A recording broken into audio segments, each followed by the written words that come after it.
Hello,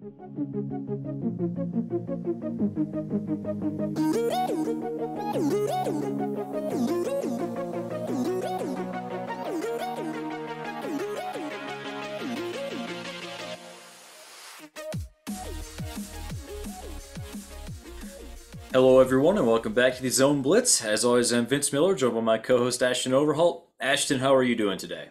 Yeah, good. It's a good day to be a Georgia Bulldogs fan. We were talking a little bit pre-podcast, and as a Georgia fan, it feels too good to be true. It really does. Back-to-back titles. Wow. This whole offseason, I said last offseason was great. I'm going to be intolerable all offseason. This is going to be wonderful. We're going to have a good time. All right, so today, I'm not even going to dignify that with a response, but we're going to go ahead and move right on. Okay. So today we're recording our way too early top 25s. Ashton and I have separate lists that we came up with. We have not revealed these to each other yet, so we're just going to drop them, debate it a little bit. I have no idea how similar we are. And I'll just kind of preface it with saying, like, obviously things can change before the season. This is kind of what we think right now with the information we have now. Most of the big transfer portal decisions have been made. There will be a few more this summer, the second portal window, but I think most of the big ones, the really huge ones, probably have already happened. Right. Obviously, recruiting classes have signed. So for the most part, we kind of know what we're dealing with. Still maybe some coaching things to happen, but a lot of those have already happened as well. And am I missing anything with kind of that intro to what we're looking at here? No, I think you got it right. I think the coaching is always kind of the outlier there. Harbaugh reconfirming with Michigan was big, at least for me in my rankings. That was a big deal. I think it impacts the whole Big Ten and I mean also the national scene as well. So I thought that was interesting, but yeah, he's back and there's not any Power 5 jobs currently available. So, I mean, unless something happens that we're not seeing, it is what it is at this point. Yes. All right, let's jump right into it. All right, we'll just start at the top. Number one, Ashton, who is your number one team in your way too early top 25? Yep, it's Georgia. Shocker. Really, and it should be everyone's too, by the way. If you don't have Georgia at number one, you're kind of a hater. You're a troll. You're going for clickbait, I think, in my opinion. Yeah, after back-to-back championships, it's hard to say otherwise, I think. So Georgia number one for all of the obvious reasons, all the 5 stars there. We talk about it all the time. Talent matters. It's what we talked about in our last podcast. So, a lot of those guys are coming back. Yeah, I'm also with Georgia at number one. Just notably, I wanted to write down kind of the quarterback situation for each team. Any notable coaching changes, and then just other notes. Obviously, Stetson Bennett is out, but I think they feel pretty good about Carson Beck. Also, you have Brock Vandagriff, Gunnar Stockton in that quarterback room. There's a chance they might be better at quarterback next year than they were this year. I don't know. Stetson was pretty good. I think that they'll be fine.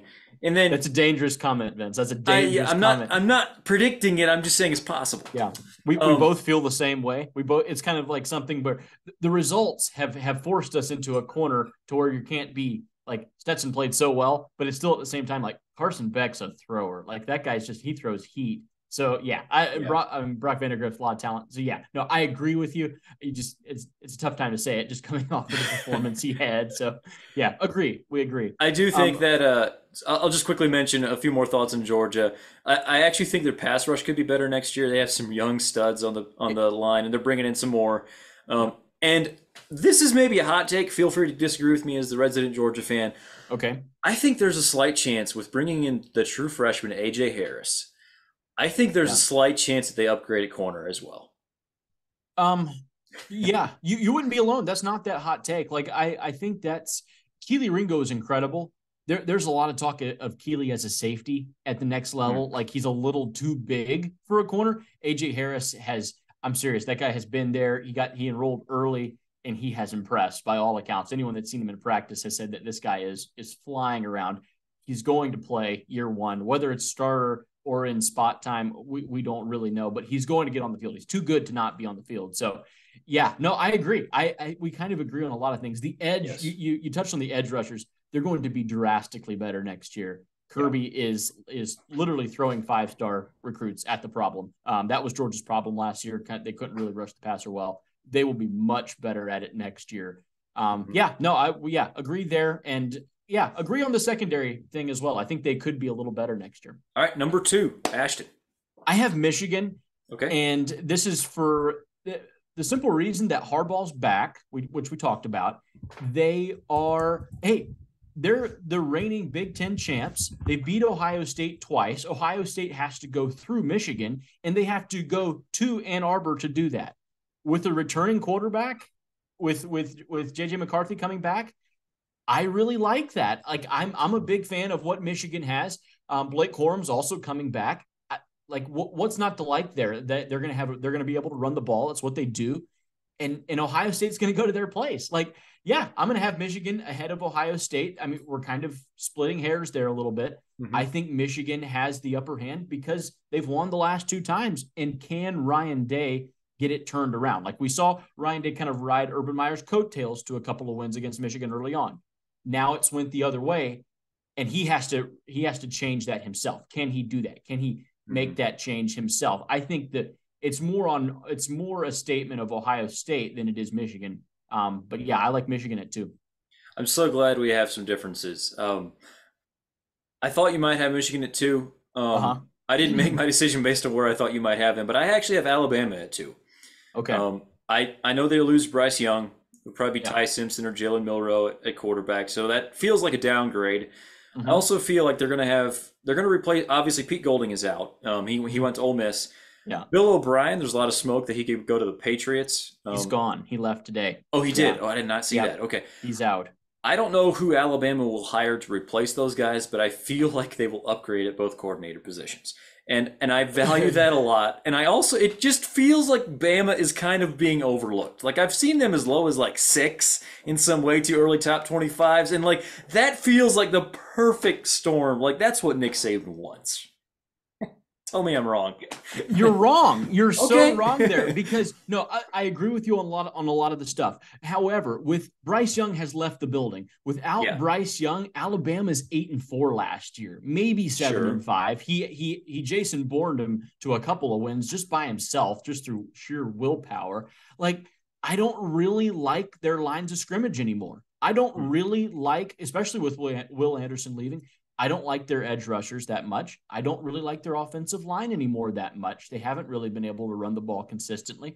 Now, again, Alabama is going to be just fine. That's not what I'm saying. However, it's my argument for not having them at 2. I have them lower. I think they're a little bit lower. I think they take a step back. Jalen Milroe and Ty Simpson are not Bryce Young. They're not.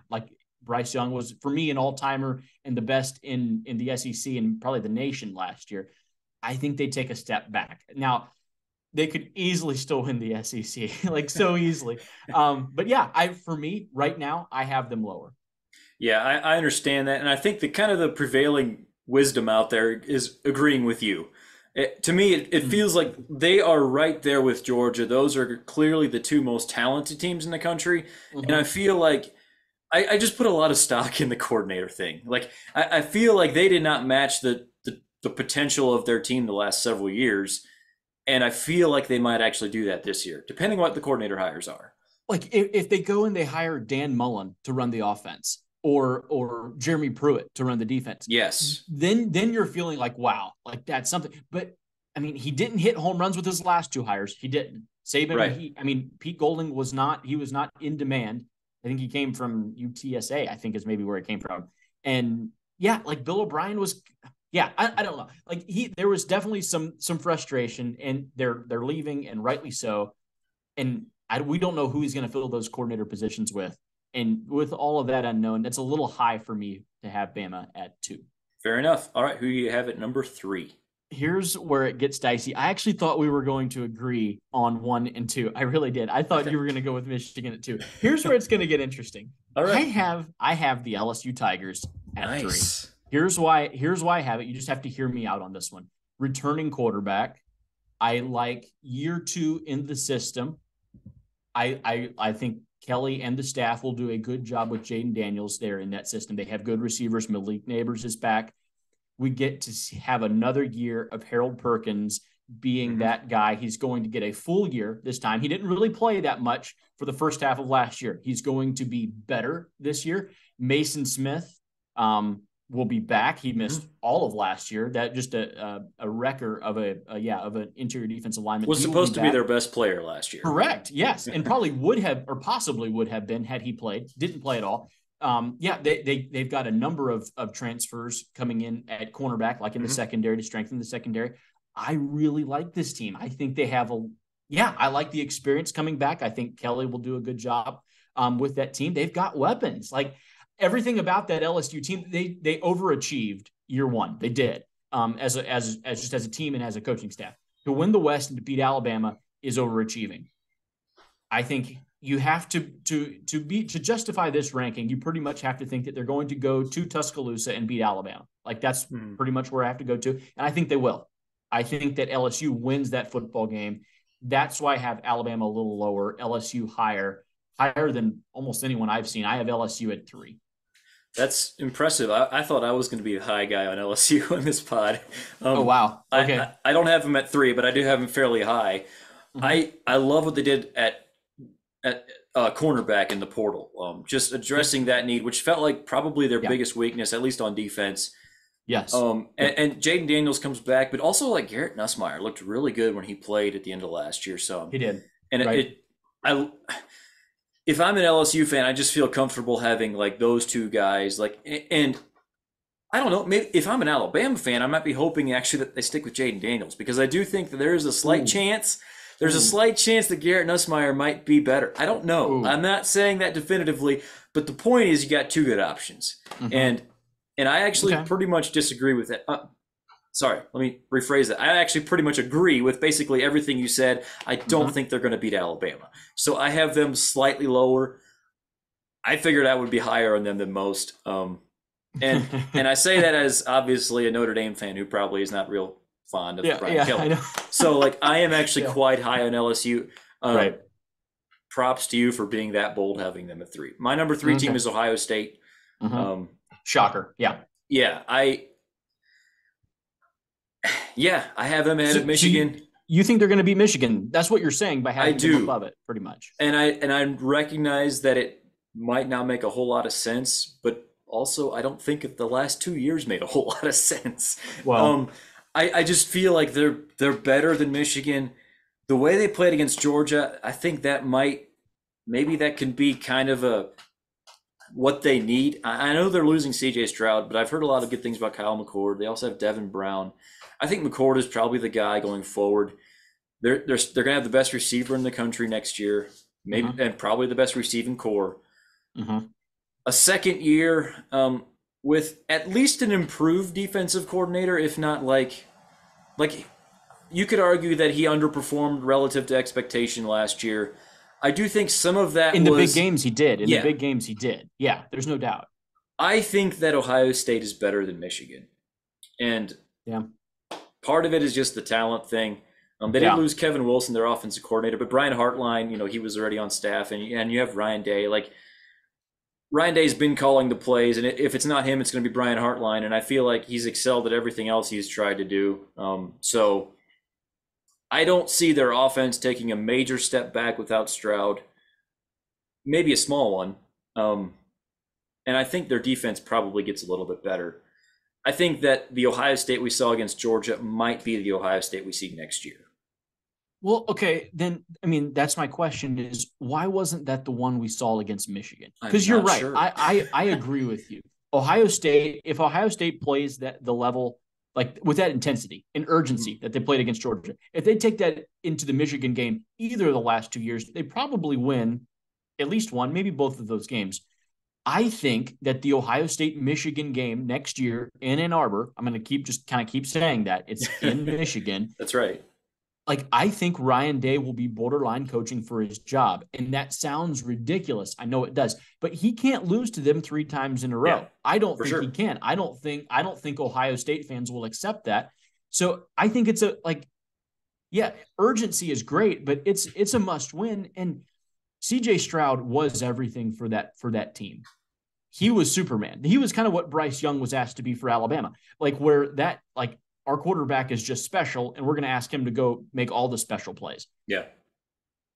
Yeah. And can Devin Brown or Kyle McCord be that guy year one? Like, I don't know. I don't have the confidence in him. This is going to segue great because I have Ohio State at 4. Okay. So just one spot lower than you. Ohio State's a great football team. And they played right there with Georgia, could have easily won that football game.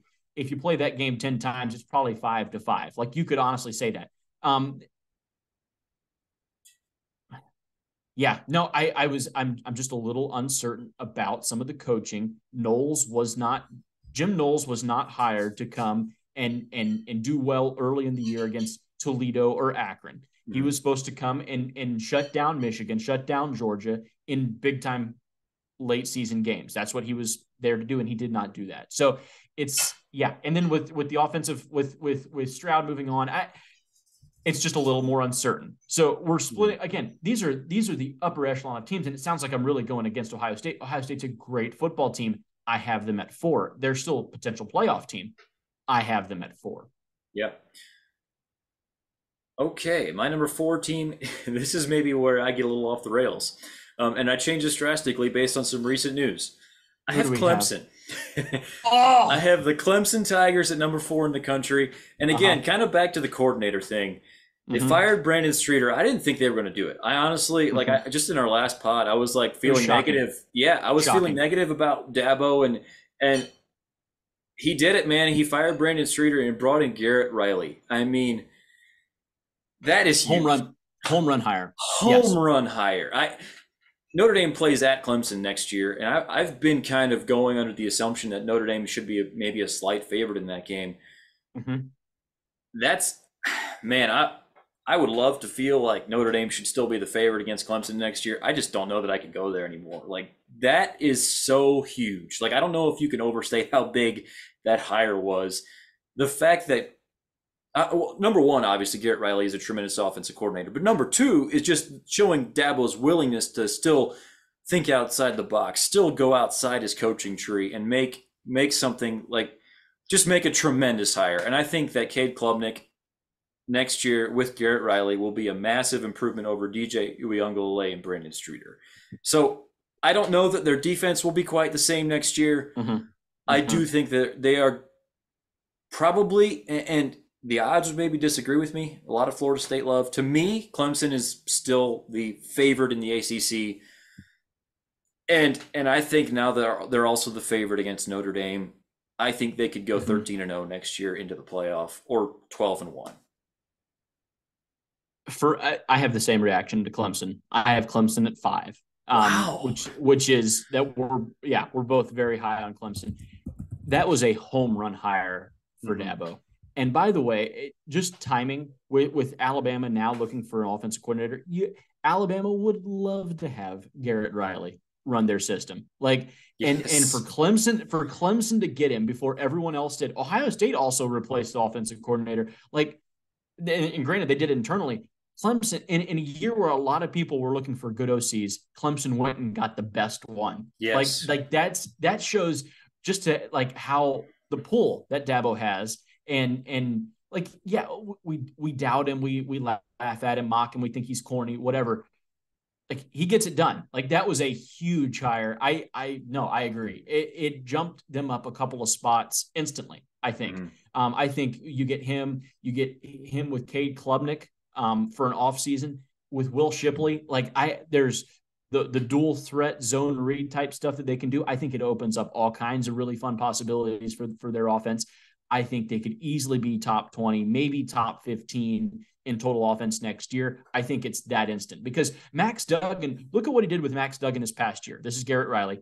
Max Duggan wasn't starting just to begin the year. He was on the bench, and you turn him into a Heisman finalist. Cade Klubnik is a 5-star, number 1 overall quarterback in his class. I love it. I think it's a match. I think it works really well. Clemson's defense, you're right. They're losing some guys. Brian Brzee, Miles Murphy going to the draft. I think Trenton Simpson is at the linebacker. I think he's going as well.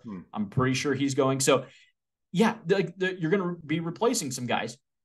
So what? Clemson's going to be okay on defense. I think the offense has been the problem. to take care of that, it's a big jump forward for them. And we it's unfortunate that these are both of our darlings, I guess, for next year. Clemson could easily be a playoff team. They're definitely the favorite over Florida State right now. For me, they are my pick to win the ACC. Yeah, I had kind of mentally put them in like the 15 range, and like I had kind of mentally put them in the spot where they're just slowly declining. Like most did. Yeah. Like we don't want to put them in 20, but they're not top 5 like what we used to pencil them in. Right. So like where do we put these guys? Yeah. Yeah, that coordinator hire, it's amazing how one little hire can change everything. That's what Brent Venables did for their defense a number of years ago, and I think this is kind of that thing on the offensive side of the ball. This is literally Brent Venables all over again, but offensively. My number 5 team, and this is where I have LSU. I figured I would be higher than most. I like this LSU team. We already kind of talked about them. I love what they did in the portal with cornerbacks. Yes. Brian Kelly is basically showing exactly why he left Notre Dame to go to LSU. You can just build a roster a lot easier. It's just easier. Notre Dame has done some decent things in the portal this year. They're all grad transfers. LSU, doesn't matter. You can go grab anybody you want, and they've done that, and props to them. I think they're going to be really good next year. Who's your number 6?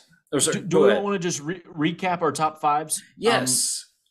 I will read our top 5 so far. So I have Georgia, Alabama, Ohio State, Clemson, and an LSU.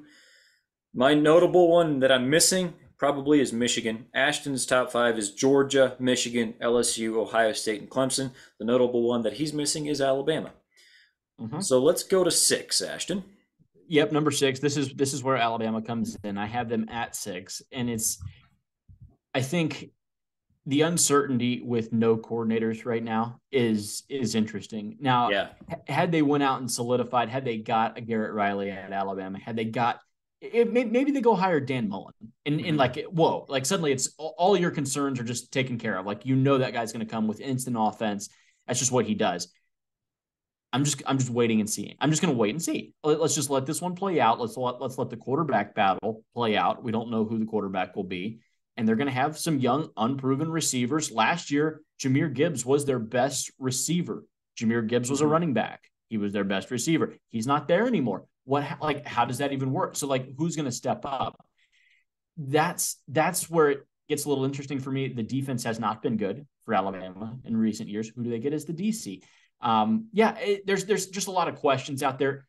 Alabama has all the talent in the world. They're the most talented team in football, according to just an overall recruiting composite rankings. They're an all-time team when you factor that in. So I have them at 6. I'm waiting. Yeah, I just want to wait and see. I just want to wait and see because I'm putting a lot of value in Bryce Young. I think without him, they were not very good last year. I really think that they didn't play well for large stretches, and without him, they wouldn't have been much. So yeah, him and Will Anderson are gone. I think they covered up a lot of sins. Let's see who they are next year. Yeah, I totally understand your reasoning. I have them too, just because I'm putting a little faith in Saban to nail these coordinator hires. So, which is probably the right move. I mean, other than these two guys, he hasn't really missed on hires. Like you look at Saban's coaching tree has done very, very well. Look no further than Kirby Smart. But yeah, it feels like he whiffed maybe a little bit with Golding, a little bit with O'Brien. Let's see how he rebounds from that. Yeah. All right. My number 6 is Michigan. We have the same top 6, just in a different order, obviously. I really do like this Michigan team. I think they're going to be very good next year. I don't really think that they are. I don't think the talent level is quite good enough to actually win a title. But it wasn't this past year or the year before. You're right. They still beat Ohio State head to head, and that I honestly think we're going to find. I talked about Ryan Day coaching for his job. Mm-hmm. Even if he's undefeated, Ryan Day can come into that game 11-0 with Ohio State undefeated, and I think he has to win that. I think he has to win it. Mm-hmm. And how does he respond to that? I think I know what Michigan is. Michigan has been they're punching above their weight. If anything, that's my defense with Michigan is Ohio State's the more talented team. There, no, Mm-hmm. no question. The last 2 years, they've been the more talented team, and they're 0-2. And they kind of got it handed to them the last 2 years. Like they got physically run over. So yeah, I fight back a little bit on that because if we look at just the recruiting rankings, you're right. Michigan is they're not in the top. They're not in the top five. But there's no question that Harbaugh, even without the playoff success, has done a very, very good job at coaching that team up and playing above their level. And Yeah. I like them against Michigan. I think they're a good, or sorry, against Ohio State. Michigan's a great matchup against Ohio State. I think I'd like to kind of clarify my view on them. I don't think they're getting any worse next year. I think they'll be the same team next year they have been the last 2 years. I just expect Ohio State to take a jump up and therefore beat them. I do think they're better than everyone else in their schedule, and I would probably bet on them to go 11-1 next year. Right. But to me, that's sixth in the country as opposed to in the top four. Okay. All right, number 7. Right. Now this is it. Obviously, we can't. Go ahead. We can just note that Florida State is not in either or one of us in the top 6. I've seen a lot of guys out there that has Florida State very, very high, and we do not. I think that's quite interesting. Number 7 for me, I have Penn State, the Nittany Lions. Yes, I'm willing to be hurt here. This is me reaching. This is a reach for me. This is a step of faith in James Franklin. I have to believe that James Franklin is going to develop Drew Aller to be the quarterback that he has never had before, better than Sean Clifford. Nick Singleton is a great running back. He really is. No one's really questioning that. They have players on defense, like actual difference makers, kind of all over that defense. That's kind of what's going under the radar.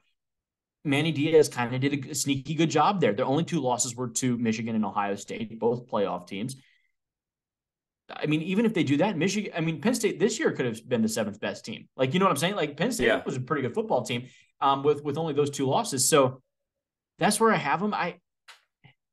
Maybe it's a little ambitious for me, but yeah, I do have them there. I think they take a step forward. Can they knock off one of the 2 big boys ahead of them? Probably not. Maybe not. But I think Penn State would match up very well against almost anyone else in the country. Sure, and last year they beat everyone else in their schedule other than Michigan, Ohio State. Right. I'm not quite. I don't quite have them at 7, but I'm close. Yeah, I'm kind of with you just on the way you describe their team. Like I think they're a good team. I think Drew Aller is going to be an upgrade over Sean Clifford, if not immediately, definitely by the middle to end of the year. And I think probably immediately. Like that's kind of what I think. I don't know if it's quite like I still think Michigan is just better than them. I think Ohio State is better than them. So I have them 3rd in the Big Ten, but that's pretty good. Like I think you could make a pretty good argument they're closer to 2nd than 4th. Sure. Yeah, I don't hate having them at 7. We're kind of in the once you get past the top 6, it feels like you're there's a whole bunch that's kind of the same between 7 and 15, and you just have to pick an order. And it feels like no matter who you put at 7, it's just not quite going to look right. Who do you have? I have Florida State at 7. And part of it is just Jordan Travis coming back. He looked so good, especially towards the end of last year. He just looked like he was in command. Like he's a different quarterback than he was several years ago.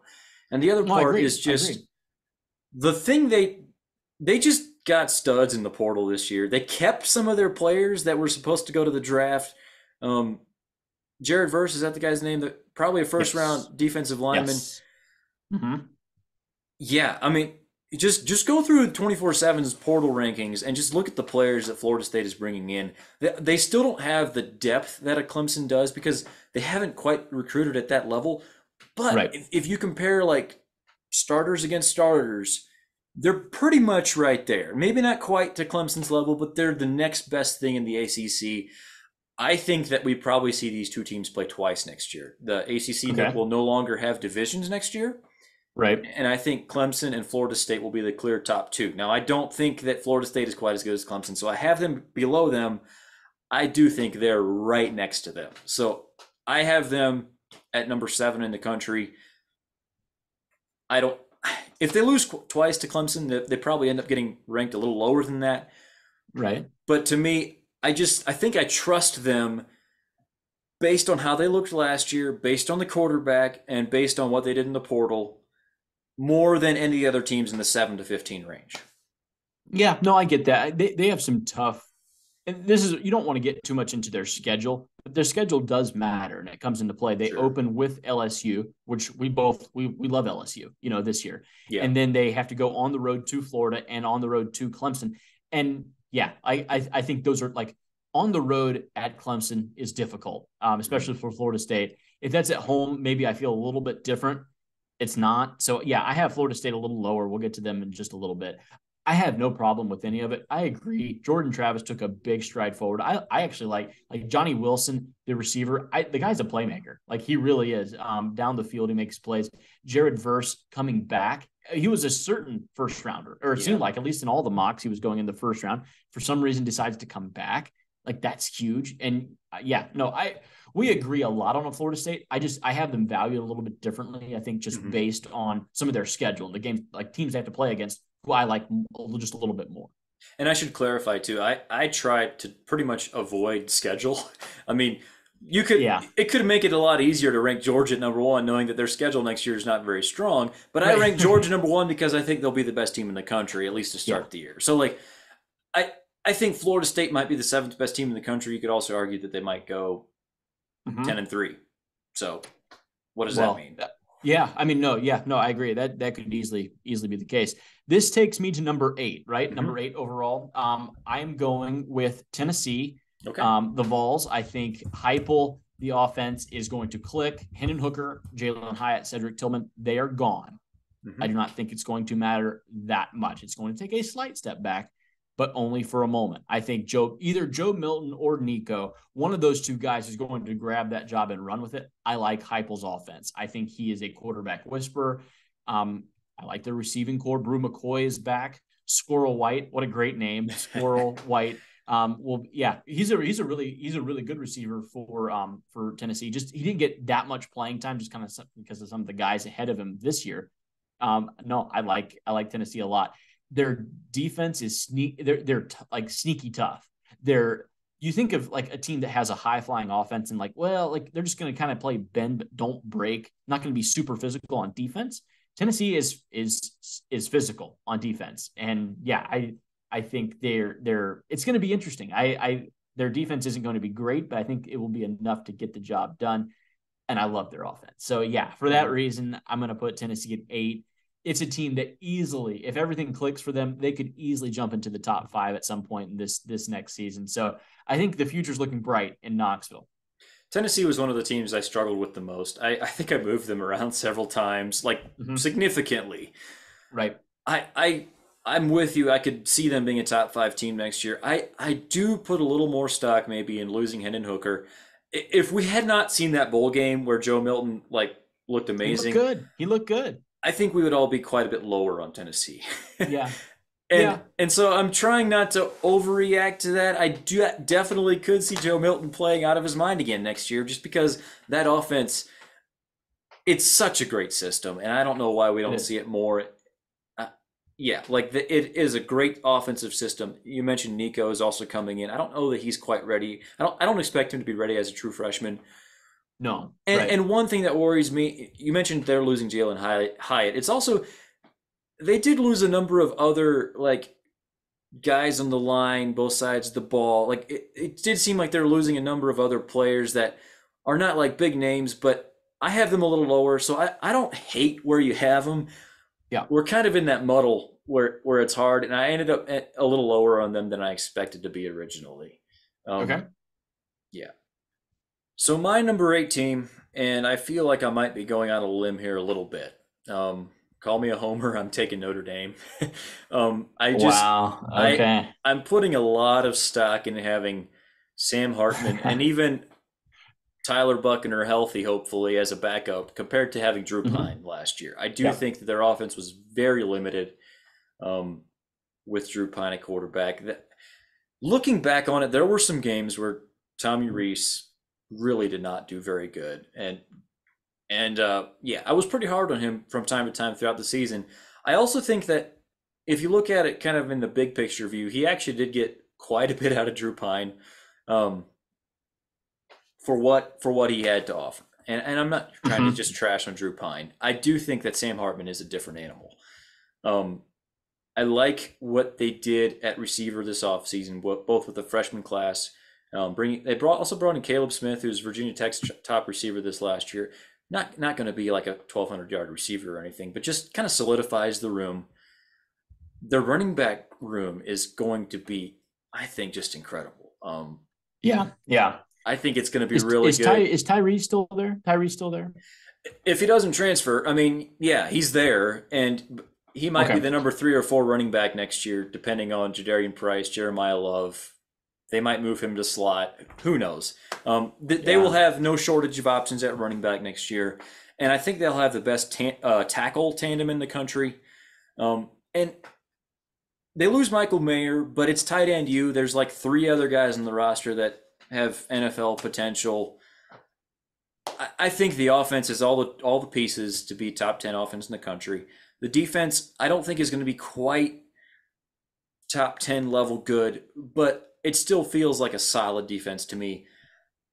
If they had a Clark Lee or Mike Elko or Marcus Freeman as defensive coordinator, I might have them in the top 5. I think Al Golden is probably like the second tier defensive coordinator. Like they had 3 A+ defensive coordinators in a row, and it feels like now they're more at like a B+. And so I think that number 8 feels about right. And I say that knowing they have to play Ohio State, Clemson, and USC next year. So that's tough. But I tried to, like I said, I've tried to avoid looking at schedule too much. And I think Notre Dame will clearly beat most of the teams in their schedule next year. I just feel like I trusted them more than anybody else below them. That's a lot of faith you have in Tommy Rees. I know. I will say that's a shocking amount of faith you have in him. So it could collapse horrifically. It could. So, like, one thing with Notre Dame, and I'll talk about him when I rank them, but like you have them ranked. All right. No, I do. They're there. 9-4. You beat South Carolina, Clemson, and North Carolina. Those are really quality wins. They really are. Now you had like those downers to Marshall and Stanford early on. And that just gut punch, like that's just an absolute gut punch early in your season. And it kind of makes the rest of your season feel almost insignificant. Like it didn't matter. But like those wins, Clemson was a good football team. South Carolina was a good football team, especially at the end of the year. Mm-hmm. North Carolina was a good team with like Drake May. You beat some good teams. Yeah, like, and it just, I don't have the faith in Tommy Rees, maybe that you have. Fair. I guess we'll just leave it. We'll just leave it there. That takes me to number 9. I'm going with the Oregon Ducks. Okay. This is going to become a trend here. The Pac-12 is really thick right in this next area for me. I think the Pac-12 is a really, really good conference. I think they're underrated overall. I think Oregon will be the best team in that conference. I have them winning it. Bo Nix coming back is huge. I love what they're doing in the portal. They're adding everybody. Like Oregon is adding everybody. And then they're also recruiting really well. You lose Kenny Dillingham, the offensive coordinator. He's going to be the head coach at Arizona State now.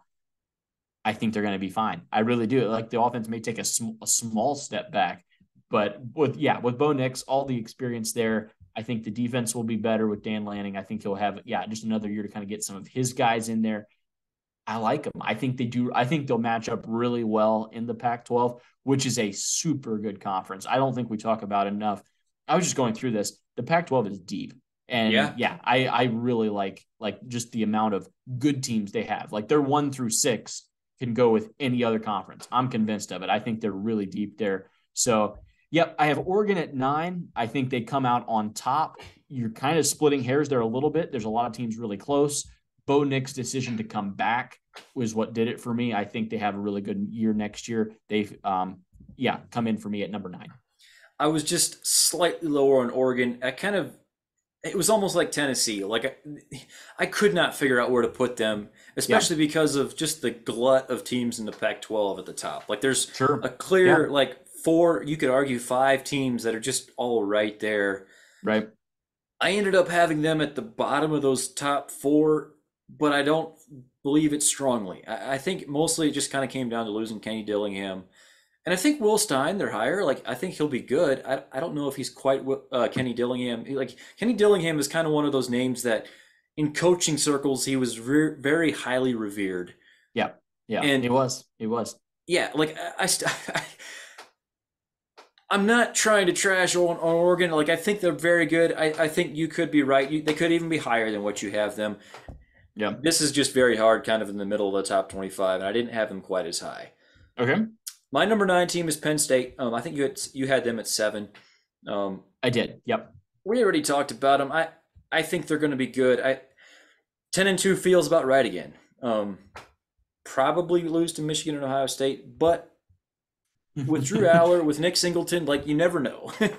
How long, if you're Penn State, can you just be okay with losing? Like say, well, like we're a little bit behind. We're 10-2. We're really, really good. Penn State they beat the stuffing out of Auburn last year in the non-conference on the road. That's an SEC team. That's a big win. That's great. But man, that's like that fan base wants to beat Michigan and Ohio State so badly. And yeah, like how long are you just going to be okay with that?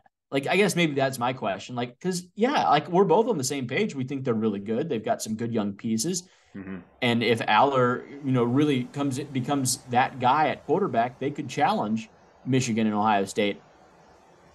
But we don't have them doing it this year. And like, how long is everyone just going to be okay with that in Happy Valley? Like, are they just going to be okay with finishing 10-2? Because as a Georgia fan, I can tell you that's what got Mark Richt fired. Like Mark Richt was 10-2 and only lost a couple of games. But firing him was the right move, clearly. Like hindsight's 2020, but like at some point you have to be okay with moving on and trying for something just a little bit more. We've talked about them enough. We're going to go on. I'll say just real quick on that. Like you were kind of describing them where they are, just big picture, and I sort of think James Franklin Penn State has become Brian Kelly Notre Dame. You can just count on them to win 9 or 10 games every year.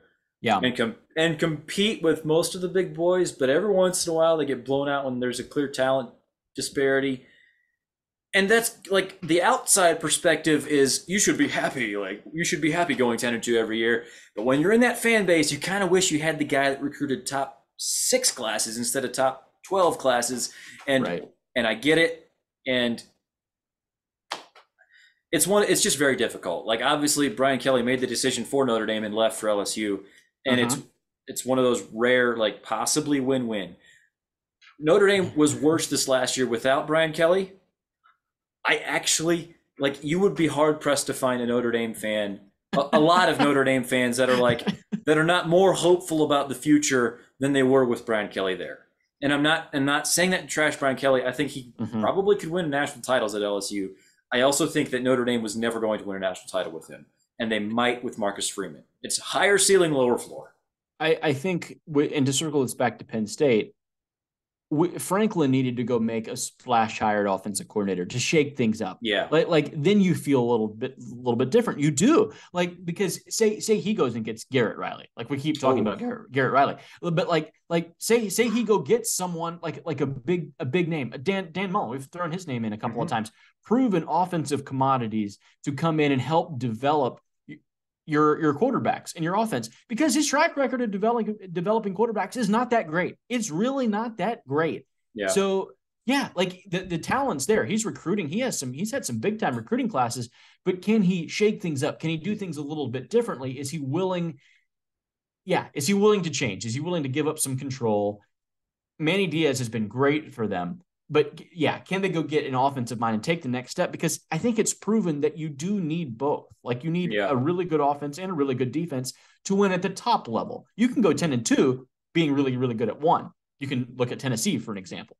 But you need both if you're trying to actually overcome them. And maybe they're okay with it. Maybe they're okay with 10-2. But anyway, that's Penn State has more money than Clemson, and I view Penn State as a team that could win national titles. Well, and they have in years past. They have, which is like where that's like where it gets me. Like, are you really into this or not? Like, are you willing to kind of pay these people or not? Yeah, right. Like Georgia just made Todd Monken the highest paid coordinator in all of college football, and like no one really knows who Todd Monken is that much. Like he's a name to those of us that care a lot. But he's not the he's not a super high name. But like, are you willing to go pay someone more to keep him? Like more than he's worth, maybe. Yeah. Anyway, that's probably where I'd like to see Penn State go if I was a fan of theirs. Right. We're going on to number 10, right? Mm-hmm. This is Florida State for me. Okay. We've talked a lot about Florida State. I like where they are as a team and as a program. They are definitely trending up. There's no question about it. You get that week one matchup against LSU. I think suddenly we're going to be like, okay, maybe they're not number 4. Maybe they're more like number 10. That's what I think is going to happen. So Sure. yeah, I just think they're a step down below Tennessee, Oregon, Penn State. I don't view them on that level yet, simply because they haven't had recruiting classes like Penn State and True. Oregon and Alabama and Clemson, like the teams above them have had. So I still have them a little bit lower. They're getting there. Like this is a temporary thing. They're definitely on the rise, but I have them at 10. I think putting Florida State at 4 is more likely to end up like remember A&M from last year? There were people that had A&M at 4, and it was like, okay, like we know this is a little bit fast. I think maybe we're going to look back at the end of the year and like, okay, that was our A&M take from last year. Florida State at 4 was probably not realistic. Yeah, 10 feels fine to me, especially based on their schedule. Yeah, that feels about right. I would expect LSU to beat them as well. I have Florida State a little higher than you do, but I do agree that LSU will probably beat Florida State this year. Mm-hmm. My number 10 team is Utah, which is my top Pac-12 team, and I went back and forth on that. I don't necessarily think they have the highest ceiling in the Pac-12 by any stretch. So what? They won the last 2 years. But like they keep winning. Exactly. And Cam Rising is coming back. I just know who Utah is. Yes. And I think that they just are a terrible matchup for USC and will continue to be so. I just trust Utah. I don't think that they can I don't think they're going to the playoff. Yeah. But I do think they're winning at least 10 games. Like it's just you can just pretty much count on it. Yeah, USC, Oregon, they could jump them. I just trust Utah. Is there a lot more to say about Utah than that? No, not really. Matchup nightmare for USC. We saw that twice this year. USC is everything that Utah is not. They just, it fits so perfectly, and Utah just takes, body shots all game long from Utah to USC, and that pays off late. So I agree with you. I really like that. I saw it a little bit differently. I had them just a little bit lower. Mm-hmm. Some of their secondary pieces are leaving. I think Clark Phillips is projected fairly highly when he goes to the NFL. Again, you're right. I love Utah. I love who they are as a program. I had them just a little bit lower. We're just kind of splitting hairs a little bit, especially in the Pac-12. It's very tight. You can reorder the top 4 any way you want, and someone is going to feel disrespected. Fair. Yeah. No, that's exactly right. Like we haven't even mentioned Washington yet, and Washington's a really good program as well on the rise. This takes me to number 11, and that's where I have USC. Okay. So I have USC there. The reason I don't, if I was to move them anywhere, I would move them down, not up. There's a lot of people that have them really high. They were only a game away from a playoff berth this year, and they would have gotten mauled by Georgia had they made it as the 4 seed. That would have been an embarrassment. Not that TCU wasn't, but just how you double down on Alex Grinch, I will never understand. It baffles me. It makes no sense to me. And you know what? It's his decision. It's his decision. Yeah. And who am I to judge? He's going to have a great quarterback. Caleb Williams is fantastic. He really is. He's all of that. Their weapons are going to be really good. We talked about the running back that they have going there in Marshawn Lloyd from South Carolina. He's going to be a stud out there. He really will be. Mm-hmm. So no, I like what they're doing. I have no problem with their offense at all. But the defense is what keeps them down for me. And if anything, I should almost lower them a little bit. I'm gonna stick to my guns. I have them written down at 11. I'm gonna leave them at 11. But they don't. For me, it puts a ceiling on them. Their lack of defense has a ceiling on them. Because what are you gonna say under a Lincoln Riley team? They're gonna have really good quarterback play, and they're gonna be able to win a playoff game. They haven't done that with all the Heisman quarterbacks. They still can't win playoff games. So for me, there's definitely a ceiling on them, even with fantastic quarterback play. I have them at 11. I also have USC at 11. I was kind of with you. We saw them get so close to the playoff this year, but also people forget the beginning of the year, their defense, just massive turnover luck. Just Yes. Yes. insane turnover luck that is just not repeatable. And I think that they might actually be a little bit better this year, but they might have a worse record. You mentioned Alex Grinch coming back, and the fact, I mean, they lost the two best defenders on their defense from a year ago. Yeah. Uh, it's half a team. It's just half a team. They did bring in Anthony Lucas, a highly ranked defensive lineman a year ago who was at A&M for his freshman year. Right. They needed about four Anthony Lucases at different positions, and I, if they had hired Jeremy Pruitt or Jim Leonard or Jim Leonard's still out there, by the way. oh my word, like that would Yeah. be a match made in heaven. And Yeah. there's so much potential there for USC. And I made the comparison of Alex Grinch to to Clay Helton last week. Like You did. Yeah. the defensive coordinator version, where he's not quite bad enough that they want to fire him, but everyone else thinks they should fire him. Right. Yeah, I don't know. I think that USC is going to waste the last year of Caleb Williams' career. And 11 feels about right to me. Obviously, we both have him there. Yeah. All right. Going on to me. At 12, I have Notre Dame. I have them just a little bit lower. You have them higher. I have them at 12. For me, that felt high, given that they retained Tommy Rees. Pardon my take there. That just, it felt a little high. I do think getting Hartman is huge. That's why I have them that high. I think the offense will be better. I hope it's not too complex for him. If it's too complex for Sam Hartman, you might as well just give up. If you're Tommy Rees, because that's kind of been the knock on him, right? He's overwhelming a little bit with some of his offense. And there's good offensive minds out there. Notre Dame elects not to go that direction. They stay with him.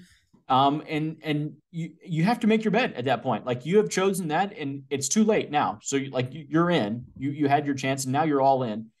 I have Notre Dame at 12. I think they're a good football team. You mentioned they have really tough schedules. Like, the people ahead, they have to play USC, Clemson, and Ohio State. I mean, those are three teams that I personally have ranked ahead of them. Mm-hmm. We're not going to look into the schedule too much, but I think 12 feels about right. 12 to 15, that range. Yeah, I have them right in there, kind of sandwiched between Utah and USC. That's kind of where they're at. They're a very physical team, a lot of talent, like on the line, especially offensive line. Yeah, I like them. Don't love them. That's where I'm at right now. I have them at 12. Sure. Yeah, I don't have any major issue with that. You could put them anywhere from 7 to 20, honestly. Like, who knows, really. Right. My number 12 team is Washington. That's my third Pac-12 team in a row. Michael Penix Jr. coming back. And, I just love the offense. Kalen DeBoer was a Grand Slam hire at head coach there. I don't think they quite have the talent to actually win the Pac-12. Like, they probably won't do that. But to me, they feel like they'll be the third or fourth best team in the Pac-12, and I just trust them. The continuity there is good. I just trust them. They're kind of like the explosive offensive version of Utah. Like, as far as like, you kind of know what they are. I don't know that their ceiling is ridiculously high, but their floor is so high, and you just know what you have. You know you're going to have a ridiculously explosive offense there, and they're going to win a lot of games. No, agreed. I have, no problem with that. I have Utah at 13. I have Washington just a little bit lower. Okay. You mentioned kind of similarities between Utah and Washington, and they're similar in the fact that they're not alike at all. Like, Utah is the physical run first team, and Washington, they also, you know what you're going to get, but they're throwing the ball all over the place with a good quarterback and a good system, with talented receivers, and spread it out. I like the coach. That was a really under the radar hire that they made with Kalen DeBoer. Wasn't he at Fresno State a year ago, like a year before last? So they had a great year. They went, I think they were 4-8. 4-8 in 21, and they finished 11-2 last year. Yeah. Huge jump. Can you replicate that? Can you go 11 wins again? Probably not. That's why I don't have them higher. I have them there. Yeah, I have them at I have Washington just a little bit lower yet. Mm-hmm. But I have no issue with either one of those teams. We're really close. Can I just run through my next three? Sure. 13, 14, and 15. I skipped one. I just want to go ahead and get these all out of the way. I have Utah, then Oklahoma, then Washington.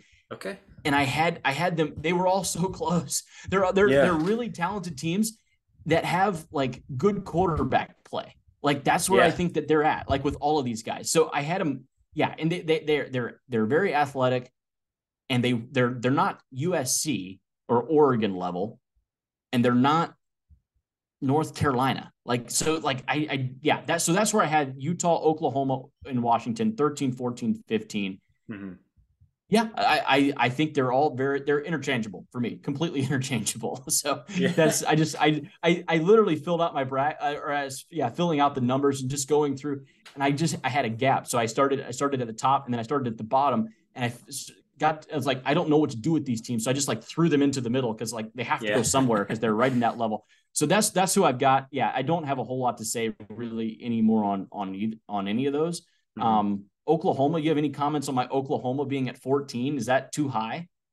Um, again, 7 to 35, somewhere in there. Like I, Okay. it's Yeah. probably a little high for me. I actually do have them in my top 25. Not everyone does out there. I have No, them they ranked. don't. I'll mention them a little bit later. My 13 team, and by the way, I'm so proud of both of us for not ranking this team in the top 10, but I might be Okay. a little high. I have Texas at 13. Um, Quinn Ewers is coming back. They're bringing in Arch Manning. 13, huh? Isaiah Nair will be healthy this year, the receiver that they were excited about last year. I the talent is there.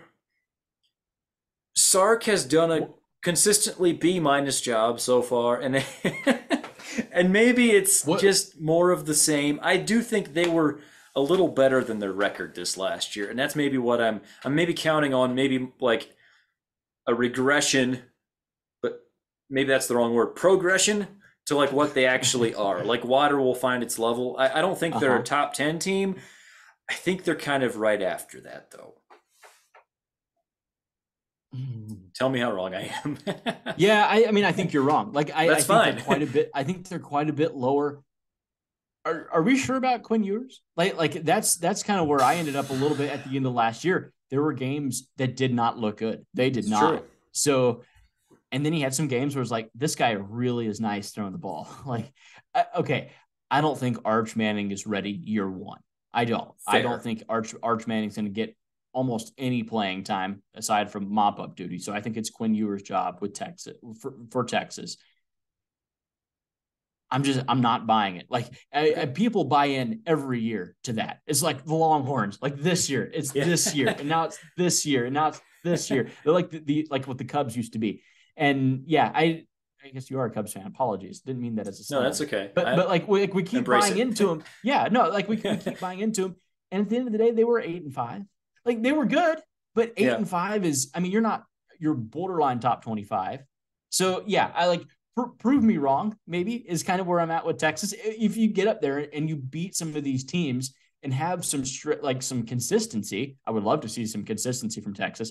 Yeah, that's probably why I'm just waiting a little bit. To me, they just feel like a 9-3 team next year. In the regular Okay. season, which 13 would probably be about right for that.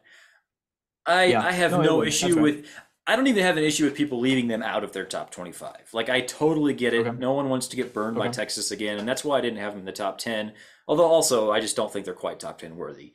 13 to me felt about right because I did feel like they were better than their record last year. So, Okay. Yeah. but No, that's that's one of those polarizing teams. You have Oklahoma first in the Big 12. I have Texas first in the Big 12.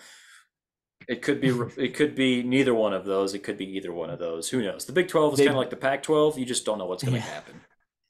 They both disappointed last year. Both of Yeah, these teams disappointed last year. absolutely. So yeah, no, I do have Oklahoma. Oklahoma was at 14 for me.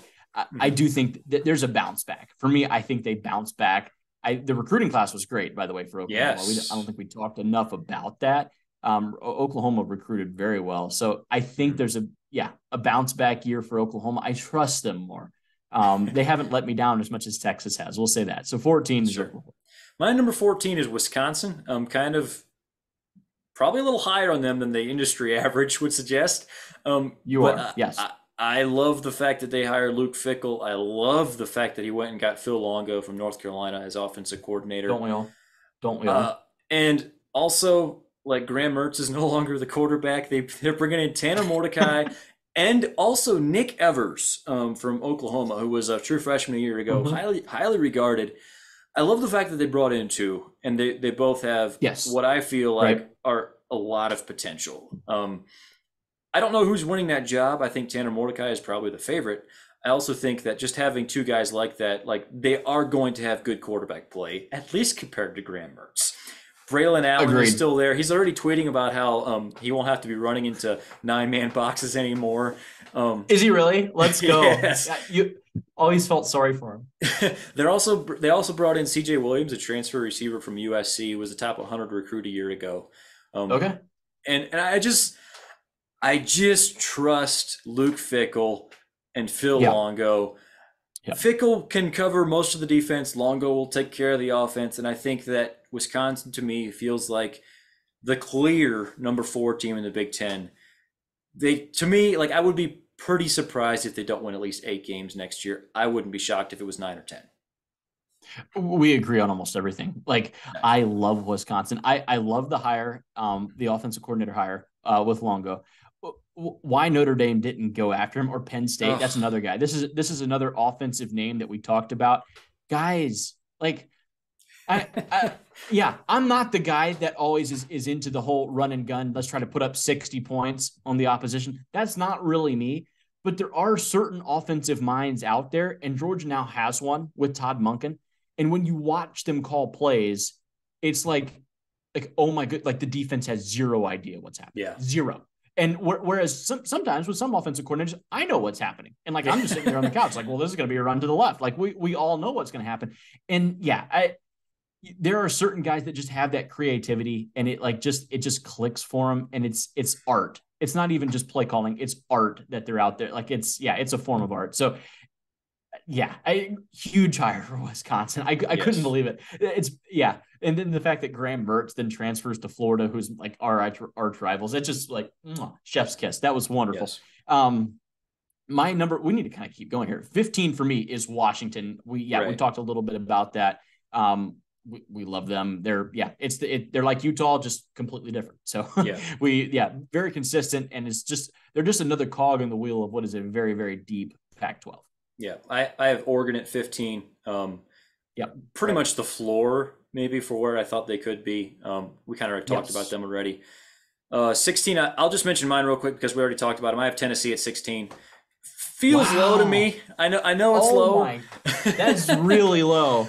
That is really low. I just loved Hendon Hooker, and I just don't know that I love Joe Milton. Haven't you seen him? He can throw an orange 125 yards. He can. Did you not see that play? Yeah. So could Will Levis probably. Oh, okay. All right. We had to go there, did we? Who's your 16?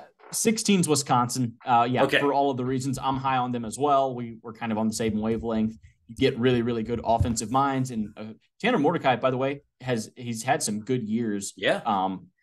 Playing quarterback. Like I think that guy could legit be a dude. So absolutely. Yeah, you love them, and you know they've got some weapons. Like they always have a really good offensive line. Mm-hmm. Complete trust in the coaching staff there overall. I think they win the West. Yeah, I love Wisconsin's future. I think it's big. 17 is Arkansas. Now this is like a little this is a little different. KJ Jefferson is back.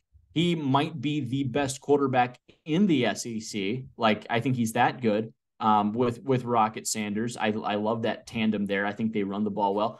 Bit of a bounce back year for Arkansas. I'm a little higher on them than some others out there. Definitely more than the industry is. I have Arkansas at 17. I don't hate that. There were 26 teams I wanted to rank, and Arkansas finished 26 for me. So they're just outside of my top 25. Okay. Also, they brought in Jacoby Criswell, the guy who lost to Drake May in the North Carolina battle, which at least makes you feel better about the backup situation if Jefferson would get hurt a game or two here and there because he does run a lot. Barry Odom moved on. They brought in Travis Williams, defensive coordinator from UCF. I didn't love the way Arkansas kind of faded down the stretch, so that was kind of the tiebreaker for me, putting them just outside the top 25. But I could absolutely see them finishing 17. Don't hate it at all. Sure. My number 17 is another SEC team. I have Ole Miss there. Kind of know what you get with Ole Miss. I think Lane Kiffin is a really good coach. Jackson Dart is returning at quarterback. It looked pretty good last year, not insane. And there's a lot Right. of smoke with Walker Howard, the former 5-star out of LSU. Like a lot, not, I don't believe he's committed there yet, but a Well, lot of smoke. everyone has smoke with Walker Howard. Like That's Florida true. thinks they're going to get Walker Howard. Like guys, Walker Howard's not going everywhere. But Yeah, yeah, no, I agree with you a lot on Ole Miss. I had them. For me, they were the team just outside the top sure. 25 where they finished. Just yeah, a little. I think they take a slight step back. They had a great start, but you remember how they ended the year. They were 8-1 to start out. They ended kind of just a really rough stretch to end. They finished at 8-5. Yeah, Yeah, I think they were people figured them out a little bit towards the end of the year last year. Lane's great, by the way. I love yeah. Lane, especially as an offensive play caller. But yeah, I think they're really good. They're just outside the top 25 for me. Does that take us to number 18? Yes, Oregon State, the Beavers. I'm yes, that's high. I understand that. DJ is in Corvallis, Oregon. We yes. have two Oregon teams inside the top 20. Get used to it. This might be around for a while. I like the coaching staff there. I like what how DJ plays next year will be interesting. I think it'll be a bit of an indictment just on how bad that offense was the past couple of years at Clemson. But hey, I no, I liked them. By the way, Oregon State was just flat good this past year. Yes. Like there was nothing sneaky about them. They were just good. So Yep. yeah, buying into all of that. I like adding DJ. I think he goes, takes the job, wins the job. Yeah, I like the Beavers at 18. I did not raise my eyebrows because I thought they were too high. I raised my eyebrows because I also have Oregon State at number 18. I Mm-hmm. love Jonathan Smith, the coach there. You mentioned DJU. He scrapped together that team last year with multiple quarterbacks, and I just think DJU has Yeah. such a higher ceiling than what he's been working with. And if you want to talk about a quarterback whisperer, talk about Jonathan Smith. Like, Yeah. I know he's an alum. If you're a team that has like a ton of money and wants offense, like maybe when Kirk Ferentz retires, like Iowa should throw a ton of money at this guy. I'm just saying, like Jonathan Smith, he might be a top 20 coach in college football, and I just trust Oregon State. I think he's done a spectacular job there. So yeah, total agreement with everything you said. Do you have Iowa in the top 25? I actually do. You mentioned Kurt Ferentz. Do you really? Okay. No, Yes. good for you. Okay. Sorry. All right. Well, not spoiler alert. Number 19. This one's interesting. Texas A&M. Ooh. They are one of the most talented teams in the country, bar none. They are. That's just a fact. They had people overhype them this past year. We said they would, by the way. People put them as a playoff team last year. That was never going to happen. That was completely that was just illogical. That was never going to be even close to happening. But there now people are going too far the other way and just completely Yeah. writing them off. Texas A&M is a good football team. All that young class, remember the greatest recruiting class of all time? Some of them left. A lot of them are still there though. And I think another year under the belt, you get Bobby Petrino in as the offensive coordinator. I don't even know how to feel about that yet. I made this list before I knew that Petrino was going to be the OC. So I don't even know. It can't be worse. That one may you think, but maybe it could. Like it's going to be interesting. It's going to be entertaining. I think overall A&M is a good football team though. Like I think they've got a lot of depth in the trenches. I think they're really good. If they a little offensive creativity is always a good thing. I have them at 19 simply because I think like look at teams that you have below them. Like you have for me, like teams like Tulane, Ole Miss, UCLA. Like A&M is just a more talented football team, more times than not a more talented football team. If you're decently coached, will win against another team. So yeah, I like A&M. I think they're actually underrated a little this year, flying under the radar. I think we overreacted. I like Texas A&M. I would love to make fun of you, and I can't because I also have them coming up later. Okay, all right. Yeah, I kind of expect Connor Wigman to take that job at quarterback, and I just think they'll get better quarterback play, and Evan Stewart will be a sophomore, and I just expect yes, he them will to be a little better than they were last year. He is a stud. Yeah. My number 19 team is Kansas State. Will Howard coming back. And they're also bringing in Avery Johnson, the number 7 quarterback in the country, who is just an athletic freak, super fast. So I could see like a package type of thing because Will Howard is not exactly an amazing athlete. But Kansas State, Chris Kleiman has done an incredible job there. I just trust them. They're kind of the Utah of the Big 12. Like, you just kind of know what you're getting. They're going to play solid football. And don't forget, like, they are the Big 12 champs. Like, they beat TCU in the Big 12 championship game. Yes. I don't know that they're going to be quite that good this year, but to me, 19 felt about right for them. Okay. It takes, I have them coming up later, so no hate there at all. For me, I'm at number 20. It's North Carolina, Drake May. Do we really need to say a whole lot else? You do lose the offensive coordinator, which we've talked about extensively. He's gone. But I do think Drake May has a lot of talent. It was more than just scheme why Drake May was good. He was just a good football player. So, I like North Carolina. I have them at 20. I think they're sneaky. Like, they've definitely, if they could just figure out their defense. Like these are a lot of teams that they're only good at one side of the ball. Like, if North Carolina could just play defense, man, they could be so good. I have them at 20. They have a ceiling if they get the defense fixed to go higher. They really do, which kind of feels crazy. North Carolina could be a really, really good football team, but I'm just waiting until I see it. I have to see that defense get better. Yeah, I just couldn't quite put him in my top 25. I feel like they're basically a one-man team now. Josh Downs is leaving for the NFL. That hurts. They still have Gene Chizik as defensive coordinator, and you lost Phil Longo. Man, it's just a lot. Sure. It's a lot to lose. I just don't trust them quite enough. I love Drake May. I think he might be the number 2 pick in the NFL draft next year, and I just don't know that it's going to be quite enough. So I couldn't quite go that high. Number 20, I have Mississippi State. Rest in peace to Mike Leach. Zach Arnett, promoting him from defensive coordinator to head coach. And Will Rogers is coming back for yet another year to just put up big numbers. And Mississippi State is just a consistently pretty good defensive team as well. Like, they are. Yeah. I feel like they're a very fair, they've become kind of a consistent program where they're at least like, they're in the tier of the SEC where they're making a bowl game and probably winning a couple extra games besides that.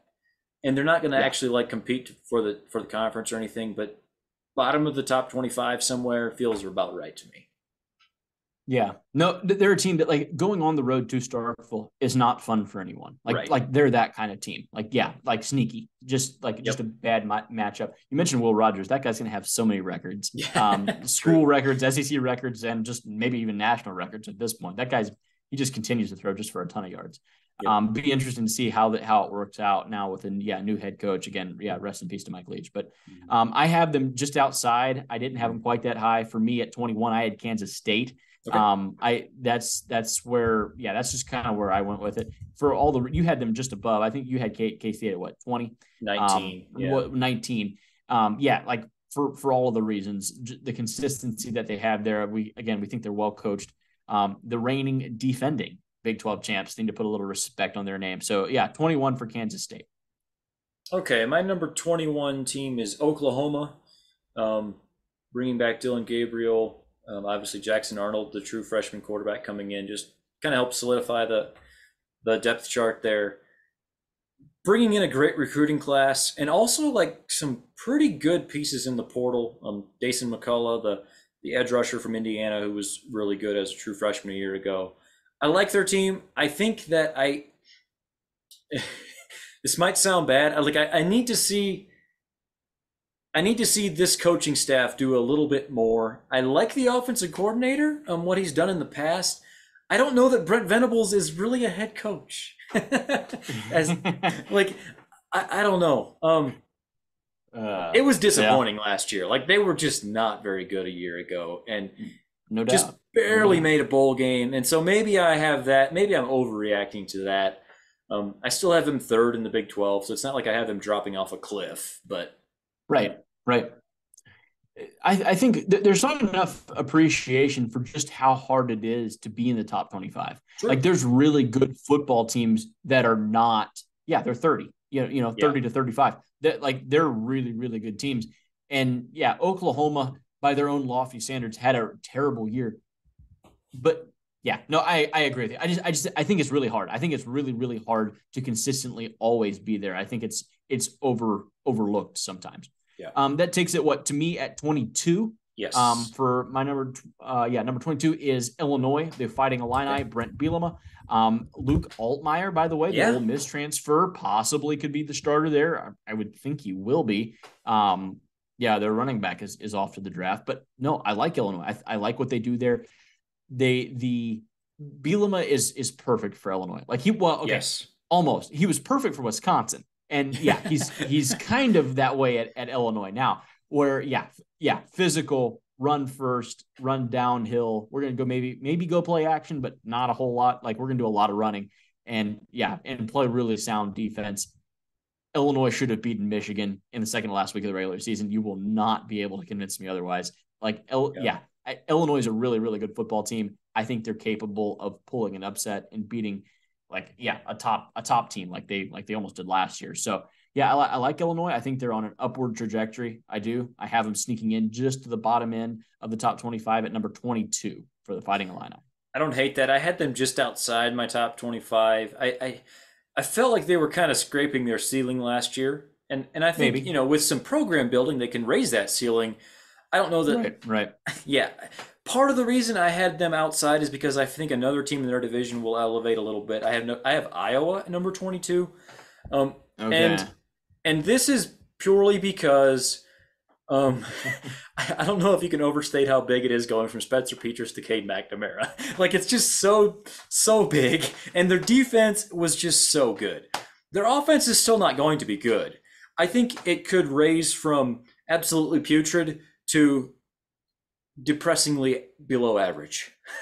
and I think that might be good enough to be second in the Big Ten West behind. I have them clearly behind Wisconsin.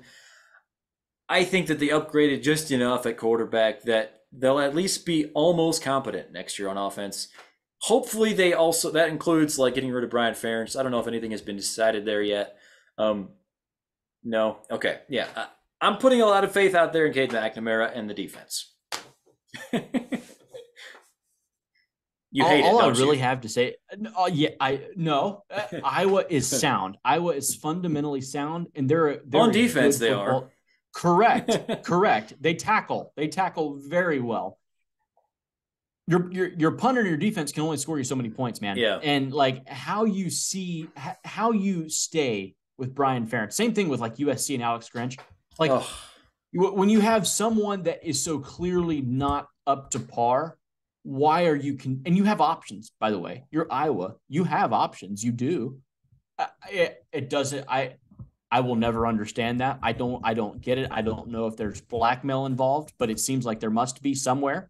For some of these guys, they have something over. Yeah, the head of the university, the AD, someone. I don't know what is going on, but he's still there, and maybe they will be. Like I'm willing to be proven wrong. I guess I don't think that I am. He didn't do a very good job. I don't have him in the top 25. I was a really good football team though. Like I was really good. It's just, it's a bummer that they don't have some creative play calling. That's all I'm going to say about that one. I think Cade Sorry, I was just going to say, I think Cade McNamara might have been the best quarterback in that division last year if he'd been on Iowa last year. So, well, I mean, maybe I'm just down on the division. Well, I mean, like you have Wisconsin up fairly high. They're in that division. So I don't know. Like I'm kind of with you there. It's not a good division, but it's not terrible, I guess. At number 23, I have Texas. That's where I kind of drew the line. I pretty much said I'm not putting them above that. Like I'll put them in the top 25 because they have a lot of talent. But you must go win 9 or 10 games before I put you any higher, because realistically, all the teams that will be above them will be winning 9 or 10 games. Like, you can't be winning 7 every year and still be in the top 25. It's just very hard to do that. So I want some consistency. Like you're looking for it's that you're looking for Ewers to have some consistency. They have weapons and they can really play on defense. Like they've got some athletes. But cohesion, tackle better, like all of that stuff. It feels like Texas doesn't do the little things right.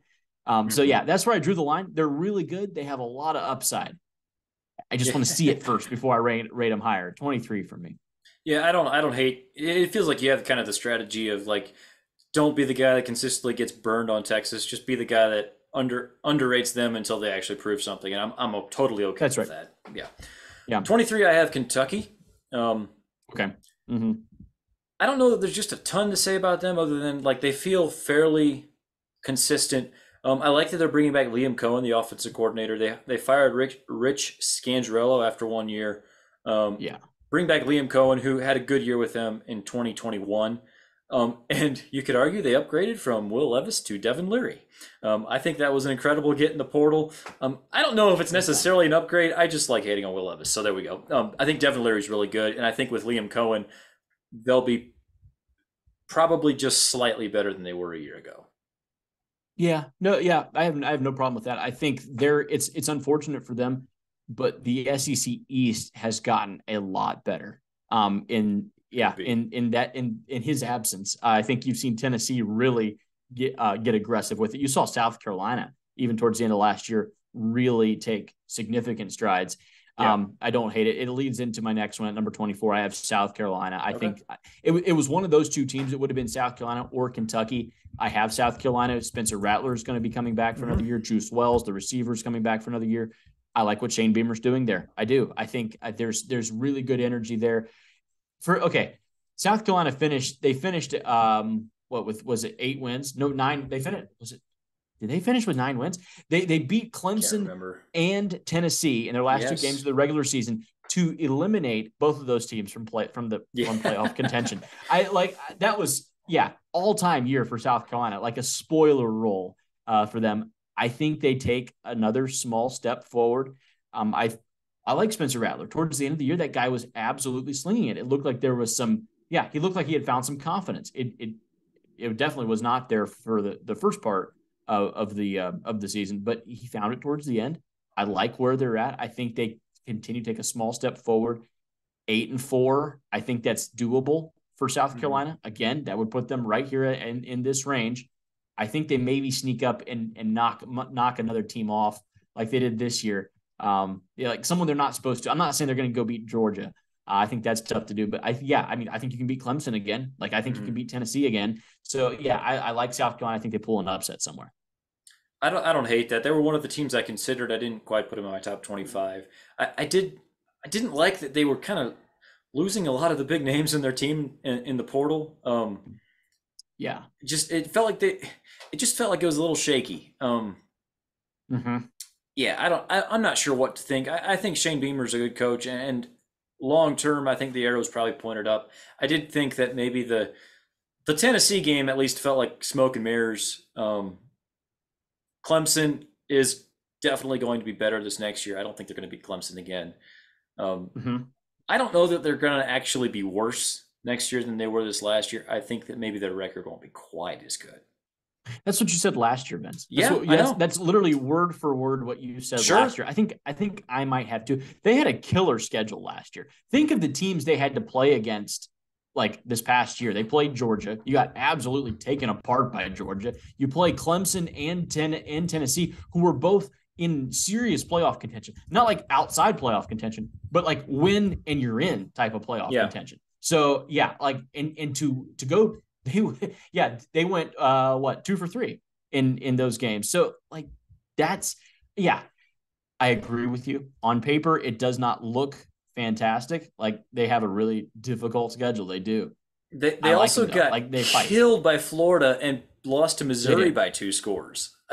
No, It's I agree. No, I understand that, but that top end, there's no doubt the top end is scary. Like yeah, South sure. Carolina's good performance is fantastic. Now, again, we're at what we're asking for with Texas too, a little bit, just some consistency. Like, can we see a little bit of this early on instead of getting smoked by Georgia? Can you lose by 17 instead of 40? So yeah, like you're looking for some consistency there for sure. Yeah. Number 24, I have TCU. Just a little respect on like a lot of places I'm seeing have them like in the top 15 or even the top 10, which I feel like is It's too high. giving some respect for what they just did this last year. I think that they were probably an 8 or 9 win team this last year that quite frankly got lucky in a lot of one score games. They went like 8-0 in one score games, which is just not repeatable. They lose Max Duggan, they lose Garrett Riley. I think that Chandler Morris will still be good, like at quarterback for them, and they bring in some really good players in the portal. You've mentioned Tommy Brockermeyer and some other Right. guys that just like I think they'll be good. I have them fourth in the Big 12, which to me, I didn't quite feel right leaving them out of the top 25 completely. To me, this feels about where they should be based on how they Okay. actually played in most of their games last year. Yeah. Yeah. No, we agree. That takes me to, I had them at 25. Okay. So, like, yeah, we're about the same spot. I did see some people have them in, yeah, between 10 and 15. That felt wildly high just Yeah. with what was leaving, with what's gone, especially with Garrett Riley leaving. I think that really hurts.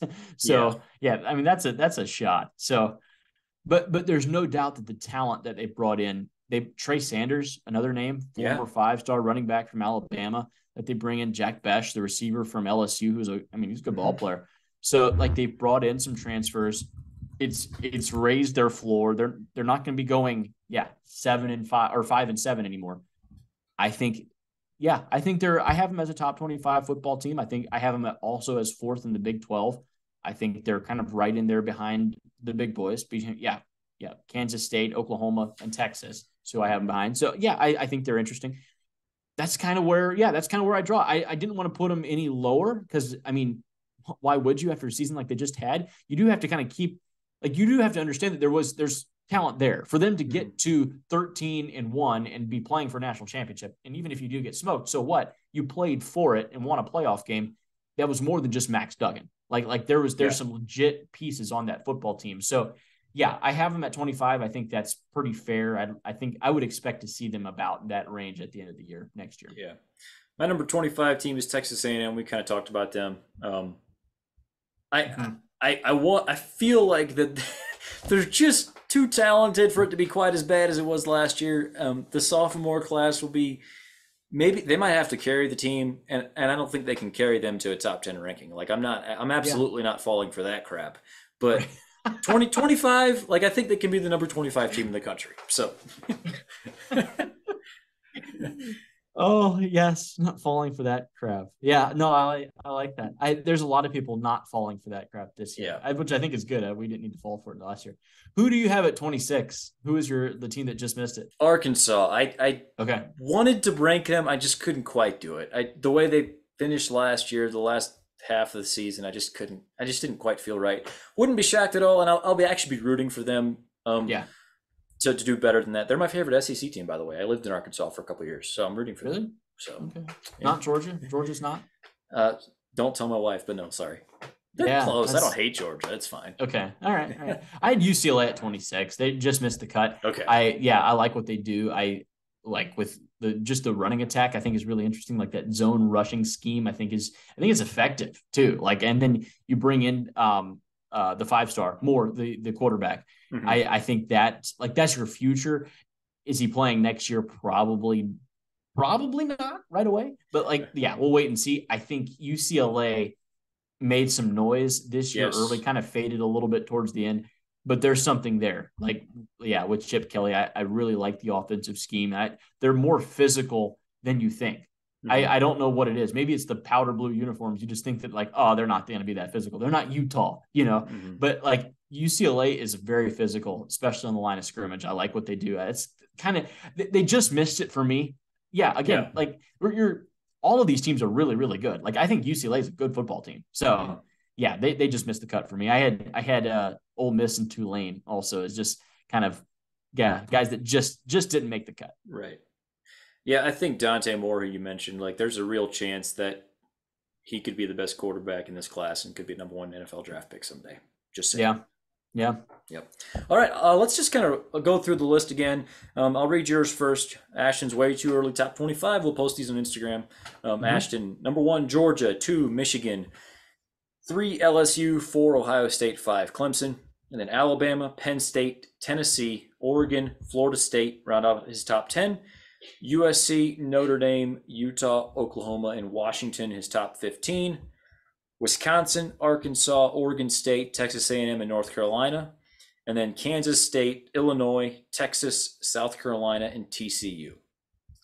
My top 25, I also have Georgia number 1, shocker. And then Alabama, Ohio State, Clemson, and LSU. That's my top 5.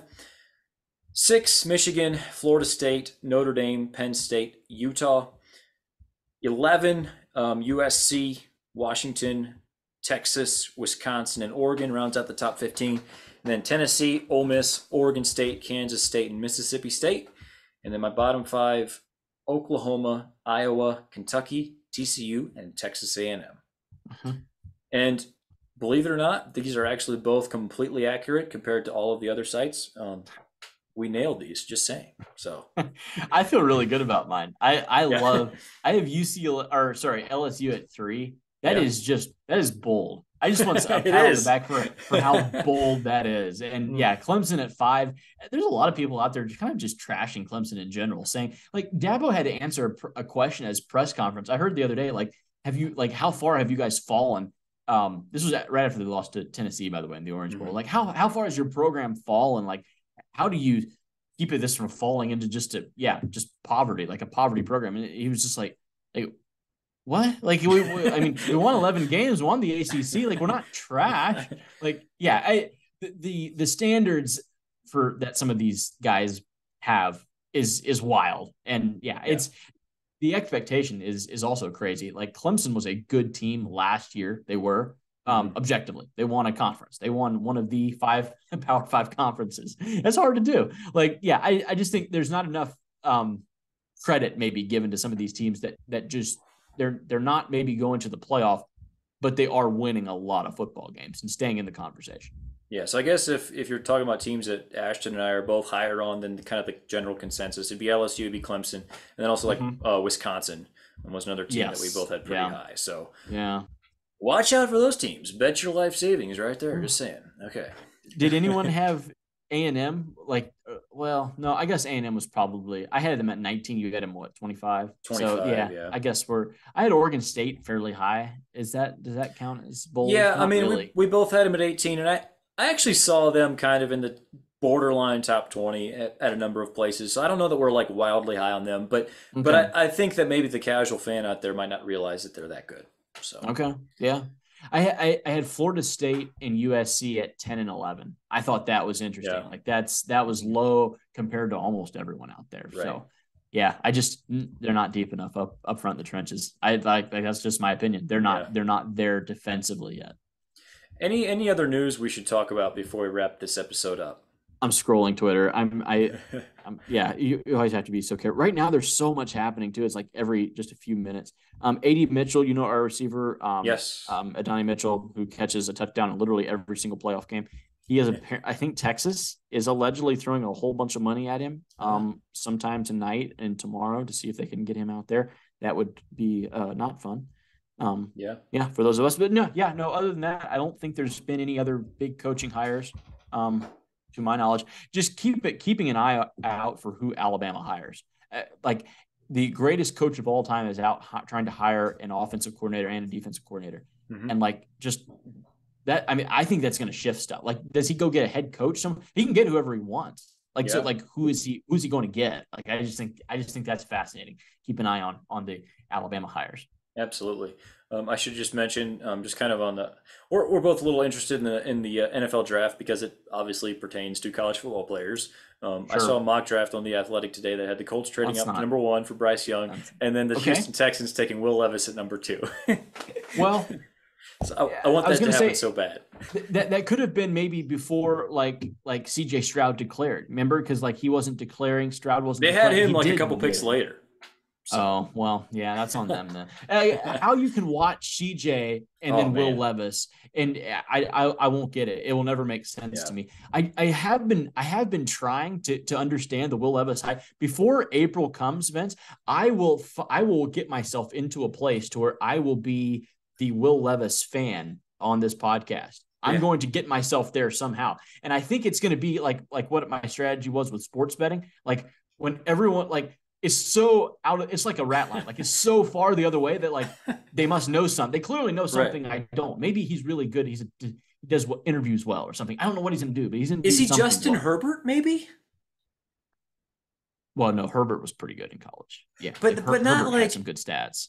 Not that good though. It felt like Oregon kind of did not use him as well as they could have. Maybe, but I was looking for something. Herbert took them to the Rose Bowl. Like I think they think that he's going to be Josh Allen. They think that everyone that Kentucky has on offense is pretty much a bum, and then he was really good and made their offense good by himself. And well, more on that later. This podcast is going on. Yeah.